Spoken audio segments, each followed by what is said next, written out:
Have you ever been in an argument and then you say something a little out of pocket and then a couple minutes later you think about it and you're like, oh, I really regret that. I wish I didn't do that.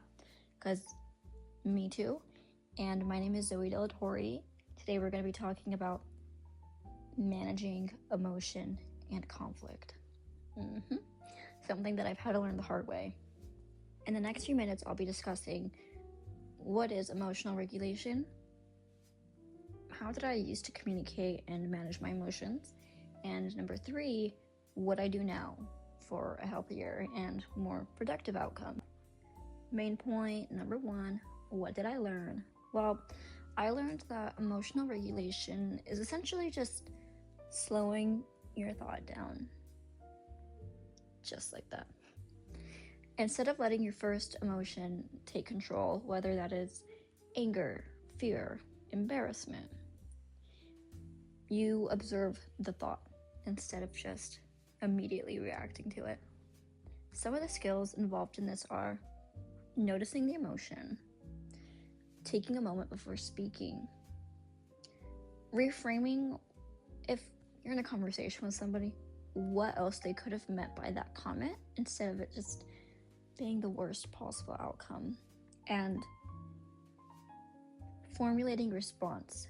According to Shannon Lau, and this is my verbal APA citation, people use different emotion regulation strategies depending on who they're interacting with. So the way that we regulate emotions with a partner is different from how we do it with family or friends. And I think that this really helped me identify why some conflicts were so much harder than others. It's because emotions shift depending on which relationship it is. Main point number 2, and this one's a little bit embarrassing, but this is how I used to handle emotions. Before learning this, I would just kind of jump straight away into like anger and assumptions, honestly. So one time, my boyfriend had his sister's shirt in his laundry, and I was very confused and immediately accusatory, and I was like, oh my god, like, why are you cheating on me? Like, whose shirt is that? And it was his 15-year-old sister's shirt. And I blew up really quickly and became very accusatory, and it was not my proudest moment. Looking back, the issue was not the shirt, it was my insecurities and anxiety around the relationship. Instead of expressing that to him, I accused him, and it just caused a much larger argument than there needed to be.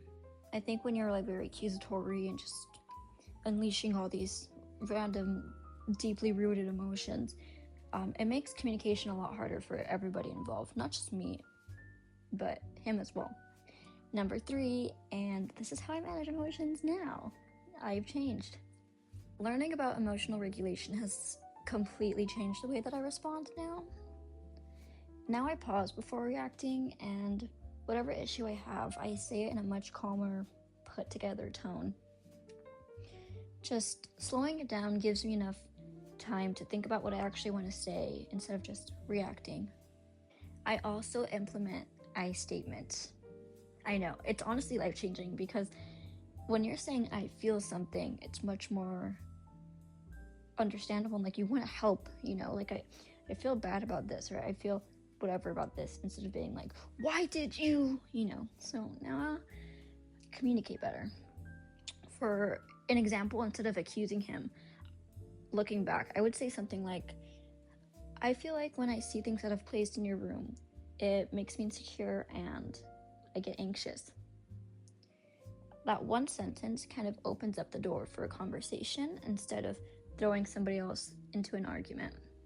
So overall, to conclude all of this, learning how to approach conflict and manage my emotions has really improved my communication style. And I really do think that managing emotions hasn't just changed my relationships, but it has also really just changed the way that I show up in them. Thank you for everybody that's watching this, and I hope that we all learned how to manage emotions. That's it. Thank you.